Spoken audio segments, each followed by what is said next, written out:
I believe video games are the future of storytelling. And I think this is just a prehistory of video games. We're just pioneers. This industry is just learning to walk on its feet right now. And that's what inspires me. It's being part of that incredible movement. This was my real father's camera. I want you to have it. That's so cool you remembered my birthday. But I can't take this. Of course you can.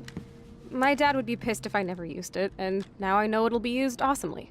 And I'll snag this picture as a symbol of our reunion. Cool? Since the beginning, we knew that we wanted to have some licensed titles. This is really something important for us because of the mood of the game and the nostalgic feeling we wanted to have.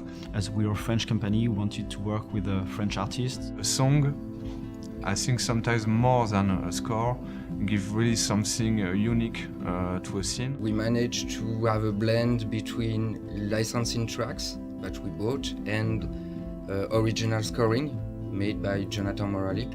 We knew that he has made some soundtracks for movies, but he has never done any video games before. We use also 2 tracks from Cinemator's band, and of course we wanted to have also other tracks from other artists, because following the same idea that for each episode you will have new songs, but for episode 1 we will have a song from Gonzalez. We are very proud to have a song from Gonzalez. You play Gonzalez in the EP, and when you go back playing your guitar, Max will play the same thing as Gonzalez with her own guitar.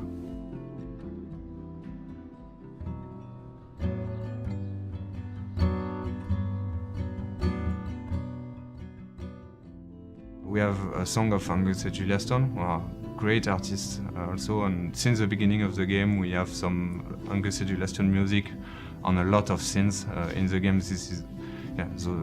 Their songs work very well with our game and with our mood. And also when Chloe is putting some music in her room, she will put a Sparkle Horse title, the great title with PG Harvey singing on this one. And we can use also the music to describe something more about the characters by their choices. For example, the music that Chloe we are going to listen is not the same as the one of Max. For this game, we knew that we wanted to deal with more intimate feelings, some nostalgic aspect. For us, Life is Strange is more like an indie movie sort of vibe, like compared to a blockbuster, it's more like a Sundance movie. So we thought that going for a realistic rendering wouldn't work this well for this project, because we really wanted to have this slow-paced and intimate feeling with the game, and we thought that having this hand-painting feeling would really allow the player, the viewer, to put some of their own imagination and on their own feelings to what they were looking for. At the very beginning, the scene is completely blank, and piece after piece we create the environment. Usually we start with walls and we have details, and I like to put some small stuff like that. To put a small detail, just like it was your room, to add some story in it. We started to brainstorm a bit to what kind of story, what kind of setting would be the best for this kind of experience. So we thought that to play a teenager could be really interesting, because this is a period of your life when your choices will matter the most and define who you will be as an adult. We knew that we wanted to have this nostalgic feeling, and that's why we decided to go for this story, this coming-of-age tale of an American teenager in a small city in the Pacific Northwest. For everything in the game, we did a ton of photographs or getting references. We are looking on Google Street View and a lot of pictures to be really sure that we are right with the detail. It was very interesting to have this artistic style. The fact we use a realistic setting, it takes place nowadays in the US. So at first the team wanted to recreate something that looks exactly like the real world. For the characters, it's exactly the same. There are a lot of research, so our concept artists are doing a lot of sketch about some characters. We have all imagined those characters when we read the script. We imagine them all in our own way, so it's not always the same, but we try to be sure that the player will feel them the way we want them to feel those characters. When you're looking at an overly realistic picture, there is no room for imagination at all. You just see everything in a crude light. But when we have those soft colors and this hand-drawn feeling, you can put some of your own memories in what you're looking at, and that's really something we wanted to push and to develop for this game. We have those realistic lighting on top of this hand-drawn texture.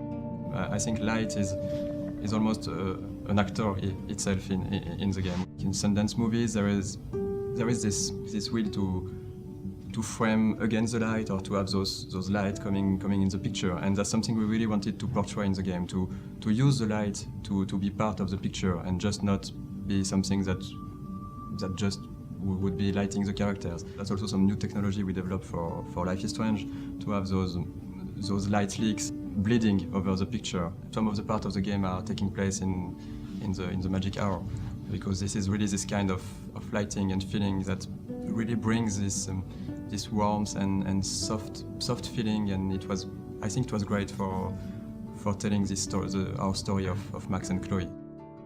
This effect is composed about 7 or 8 different layers of elements, and it was a very big challenge to make it work. The effect is one of my largest effects, not most complex, but largest effects I've ever done.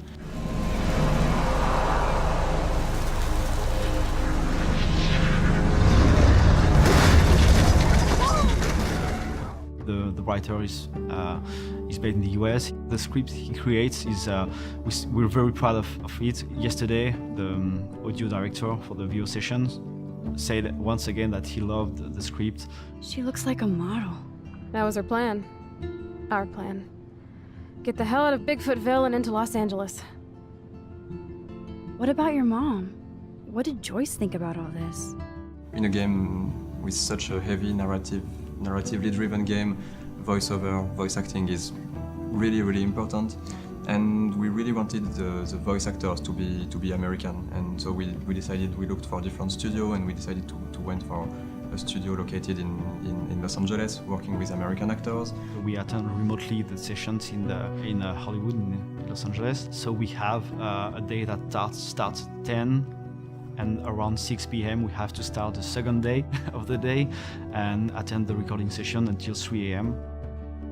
I say we have some really, really talented voice actors with the game. We're really happy with them. The actress playing Chloe her name is Ashley Birch, and she's quite famous in the video game industry because she's making a lot of videos calling Watcha playing Hatch. Hey Hash. We're really happy at what she brings and all the actors brings to the characters.